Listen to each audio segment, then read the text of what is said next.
कई अभ्यर्थी जुड़े हुए हैं, मैं उनके पास चलता हूँ। मैं अनुज शंकर हमारे साथ जुड़े हैं। अनुज, क्या कहेंगे आप? आवाज जा रही है हमारी? जी, बिल्कुल आ रही है अनुज।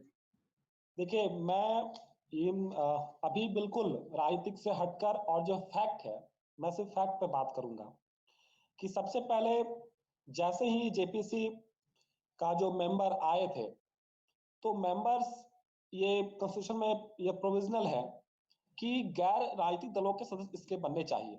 लेकिन जो 3 सदस्यों की नियुक्ति हुई, उसमें जो एक थे झामुमो पार्टी के जो महासचिव हैं सुप्रियो भट्टाचार्य, वो अपनी पत्नी को बनवाते हैं, जो इलाहाबाद के निरसा में लाला डिग्री नारायण कॉलेज में एसोसिएट प्रोफेसर है।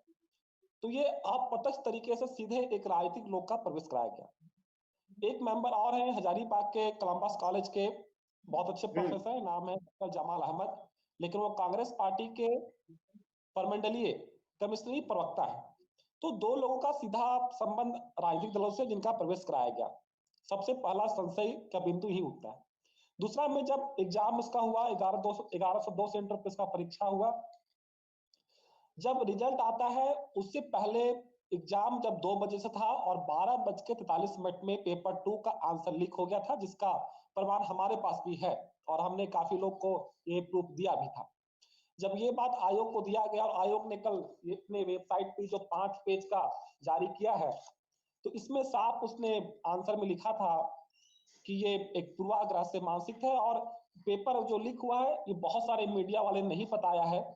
तो इसमें फैक्ट नहीं है। आप ये बोल रहे कि मीडिया नहीं उठाया, इसका मतलब सही नहीं है। आप इस बात को बतलाइए ना कि जो प्रूफ दिया गया था वो सही है या गलत है। लंबा चौड़ा बात आप मत कीजिए, आप राजनेता मत बनिए। आयोग का काम है उस बात को क्लियरिफिकेशन करना कि प्रूफ सही है या गलत।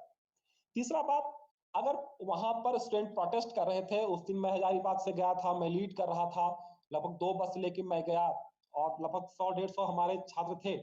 तो वहां पर विनय सर ने भी एक अच्छी बात कही कि बिना वहां से बात किए हुए, बिना कम्युनिकेट किए हुए, जिस पर से वहां सीओ महोदय थे, नाम श्री अमित भगत था, जिस तरह से उन्होंने बिहेव किया और जिस तरह से लाठीचार्ज करवाया, वो बहुत ही खराब, मैंने झारखंड में इससे ज्यादा खराब किसी भी सीओ को नहीं देखा है।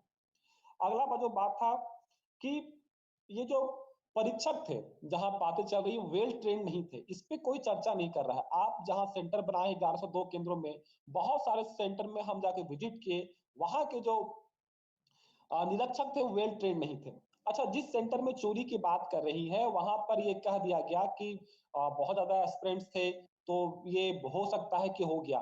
हमारी मांग ये है कि आप उस, जहां पर लोगों को अगर डॉट्स है और कॉन्स्टिट्यूशनल बॉडी है तो उसको क्लियरिफिकेशन देना चाहिए। उस रूम के जो 16 स्टूडेंट्स हैं, लोहरदगा के जिस सेंटर की बात हो रही है, बरवा टोली की मधुसूदन लाल अग्रवाल महिला इंटर कॉलेज की जो बात हो रही है, रूम नंबर 14B की फर्स्ट फ्लोर पे, तो उस रूम के सारे ओएमआर शीट पब्लिक डोमेन में डालिए और इस बात को जांच किया जाए कि क्या सारे बच्चे एक ही आंसर को बनाए हैं या अलग अलग आंसर को बनाए हैं। ये तो बिल्कुल साफ हो जाएगा दूध की पानी के जैसा कि लोग वहां चोरी किए हैं या नहीं चोरी किए हैं। अगर सारे बच्चे अलग अलग क्वेश्चन का आंसर देते हैं, अलग अलग मार्क्स है, मार्क्स से कोई दिक्कत नहीं है, लेकिन अगर सभी एक जैसे करते हैं तो ये सहयोग नहीं हो सकता है।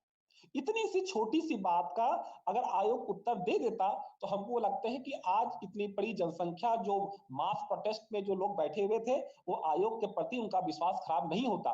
इस देश की संवैधानिक संस्थाओं का मूल्य कैसे कम हो रहा है ये देखने की आवश्यकता है और मीडिया और जितने भी लोग हैं वो इस बात पे फोकस करे कि देश की संवैधानिक संस्थाओं को कैसे कमजोर किया जा रहा है। बिल्कुल बिल्कुल अनुज, और जो आपने बात कही, मैं चाहूंगा कि एक बार विनय सर हमारे साथ जुड़े हुए हैं। विनय सर, अभी जितने भी बच्चों की बातें आपने सुनी, क्या कहेंगे as a guardian, as a teacher आप? जी देखिए, पूरी घटनास्थल पर हम थे, अनुज शंकर जी से हमारी मुलाकात हुई थी और इन्होंने तो गुलाब का फूल भी दिया डीएसपी को कि आप हमारी ओर से लीजिए, और वो हंसते हुए वहां से निकल गए, जो डीएसपी साहब थे वो। लेकिन सवाल यहाँ पर ये उठता है, देखिए अमिताभ चौधरी जी